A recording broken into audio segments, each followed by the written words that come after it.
Yeah, I've run my business for about 18 years. I own 100%. We do commercial clients, mainly Class A office space. We do data, fiber, security, audio, video work. In the last 5 years, our top line has been about $3 million with 20% net after owner benefits.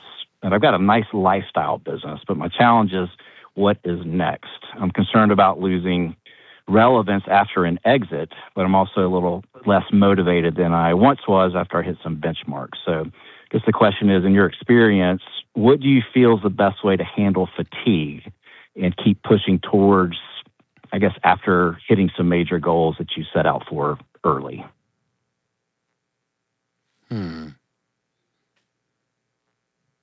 Has the space that you're in shifted? A little bit, and I feel like we've been able to pivot with it. We've added some additional lines to our portfolio, so when the market has shifted, we've been able to kind of capture it as it goes, so we're nimble enough to pivot, which is great. I mean, the marketplace is great, but it's just kind of, if I sell, what happens next? Mm-hmm. Okay, why do you want to sell? Well, I really don't right now until I can find out the why do I want to sell. If I could find out that, I feel like it would give me a little bit more direction for what the next 5 or 6 years looks like. Yeah. Okay. I don't know. I can reverse engineer with you for a minute, maybe. I have very intentionally from day one said we are not building this to sell. We're building it to be generational. And that changes the moves that you make and the way you view things.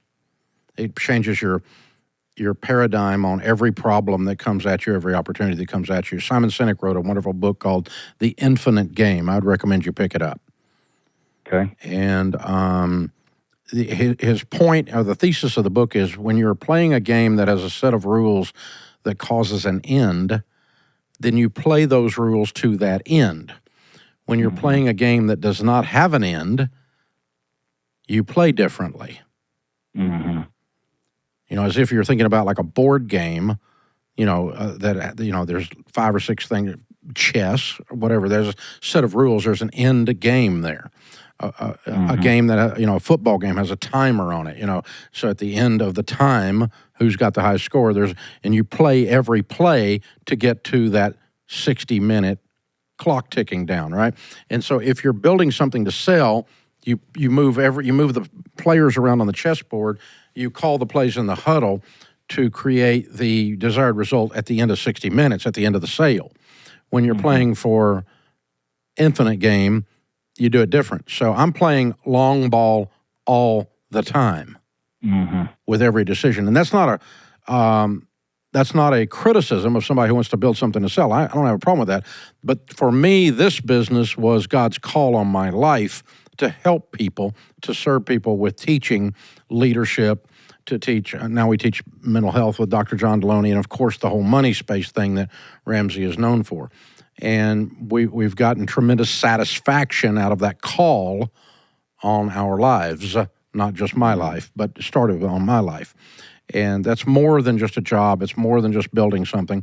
And so, like when we're meeting with a radio company and they say, okay, when are you going to sell your radio show? And we say, we're not. Right. They get this weird look on their face. Like, I had one guy literally ask me, what's your end game? And I said, my end game is to toss the keys to the next generation sometime before I die. And he looked at me like a German shepherd with his head cocked sideways, right? And so, because it did not compute in his world, because at that point, this many years ago, Dr. Laura had just sold hers to iHeart for $78 million. And Ramsey would have been worth $100 million, just the radio show alone at that point. That's many years ago. It's worth a lot more than that now. Thank God I didn't sell it. I'll make a bazillion more than that on it. But because I'm playing long ball. So what you got to ask yourself is, what's your long ball equation? And here, I know, I went around the barn and I almost forgot. Had an old man moment there.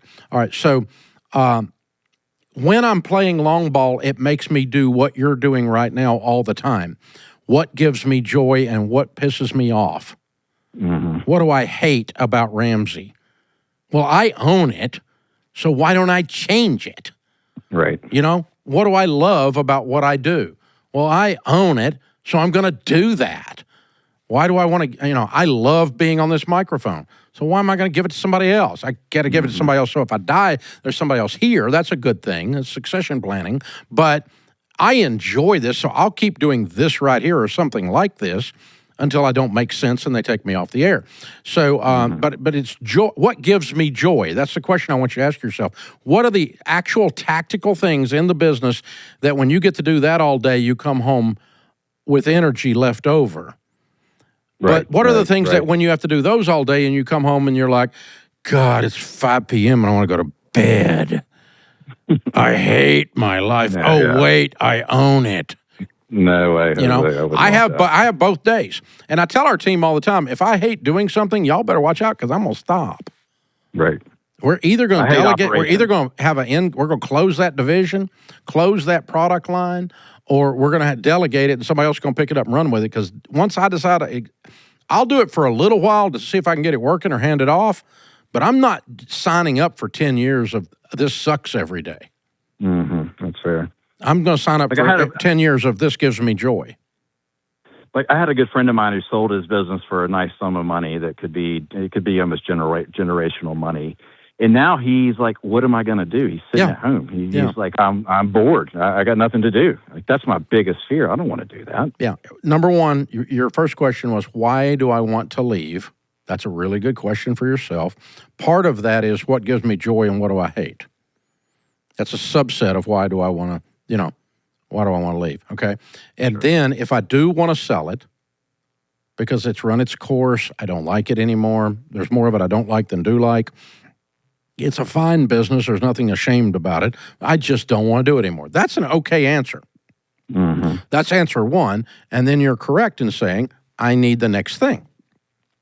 Not having the next thing is going to cause you to burn the money that you get in the liquidity event, and then you're going to wake up fat on a fishing boat. That's what's going to happen. It happened to several buddies of mine. They had a liquidity event, and they woke up fat on the beach somewhere. Yeah, I don't want that. I don't like myself anymore. I eat too much. I drink too much. My mind is not engaged anymore. I'm not. Right. You don't want to be that guy, and that's very wise on your part. You don't want to be that guy. So find out what the next thing is that gives you joy.